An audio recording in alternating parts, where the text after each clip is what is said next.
যে এমনি বৈশা থাকেন বা এটা খান, এটা তো ক্ষতি শরীরের জন্য। এটা বাদ দিয়ে যদি আপনি কাজ করতেন তো জিনিসটা ভালো হতো না। রুমে যারা থাকেন যদি পারেন তাকে একটু হেল্প করেন, কারণ আমি যতটুকু বুঝলাম সে মানসিকভাবে একটু ভারসাম্য হারায় ফেলছে। এটা ফ্যামিলির চাপে ভাই, আমি বুঝছি এগুলো ফ্যামিলির চাপে, ফ্যামিলির চাপ ছাড়া কিছুই না। যাই হোক, আপনি এখন কি খাবেন বলেন? যেটা মন চায় আপনি এখন যেটাই মন চায় আপনি ওটাই খাবেন। চলো, কোন জায়গায় খাবেন? এই জায়গায়? আচ্ছা চলো। গাইজ, আপনারা যারা মনে করেন দেশের বাইরে গেলে অনেক টাকা পয়সা, অনেক সুখ শান্তি, কোনো কিছুর অভাব হবে না, শুধুমাত্র তাদের জন্য আমার এই ভিডিওটা করা। আমি এই লোকটাকে যখন দূর থেকে দেখেছি আমার কেন যেন কৌতূহল লাগলো যে তার কাছে যাই, তার সমস্যাগুলো জিজ্ঞেস করি। কারণ আমি দূর থেকে দেখছিলাম সে একটা বিয়ারের বোতল নিয়ে খাইতেছিল এবং রাস্তায় দাঁড়িয়ে ছিল। তো অনেকক্ষণ দেখার পরে আমার মনে পড়লো যে তার সাথে একজনের ভিডিও আমি ফেসবুকে দেখছিলাম। সো আমি তার সামনে যাই এবং কথা বলি এবং তার ফ্যামিলি সম্পর্কে যখন জানতে চাই, দেখি যে সে মানসিকভাবে ভারসাম্য হারায় ফেলছে। মানে তার কথার সাথে কোনো কিছুরই মিল খুঁজে পায় না। এখন পর্যন্ত তার কোনো ডকুমেন্ট নাই বা কি করা লাগে না করা লাগে এগুলো কোনো কিছু তার মাথায় নেই। সে শুধু বিয়ার খাইতেছে আর উল্টাপাল্টা কথা বলতেছে। এতে আমি বুঝে গেছি যে তার মানসিক ভারসাম্য ঠিক নেই। আসলে কেন? আপনারা তো মনে করেন ইউরোপে লাখ লাখ টাকা, কোনো সমস্যাই হবে না। সো তার ক্ষেত্রে এই সমস্যাটা কেন হইলো?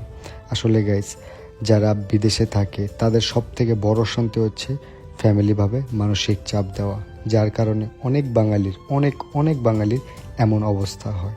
সো আপনারা যারা দেশে থাকেন, যেসব ফ্যামিলিগুলো, তাদের কাছে আমি রিকোয়েস্ট করব, আপনাদের যেই পার্সনগুলো বিদেশে থাকে, বিদেশে কাজ করে, তাদেরকে মানসিক চাপ দেবেন না। তাদেরকে কোনো কিছুতে এমনভাবে চাপ দেবেন না যেন তাদের পরিণতিটাও এমন ভয়ানক বা কষ্টদায়ক হয়।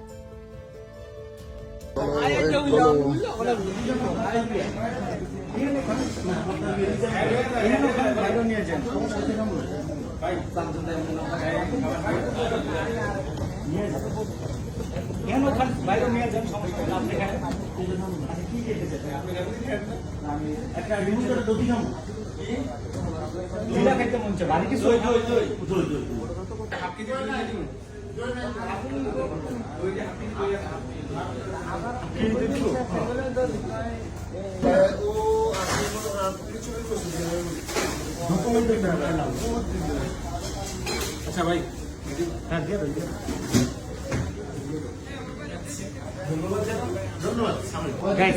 রোমে যারা আছেন, বড় ভাই হোক, ছোট ভাই হোক, বন্ধু বান্ধব হোক বা বাঙালি হোক, একটু এদেরকে সাপোর্ট করেন। কারণ এটা লজ্জার বিষয় যে আমরা বাঙালি, একটা বাঙালির এরকমের অবস্থা দেখলে কে ভালো বলবো না, না ইতালিয়ানটা ভালো বলবো না অন্য কোনো দেশের মানুষ বলবো।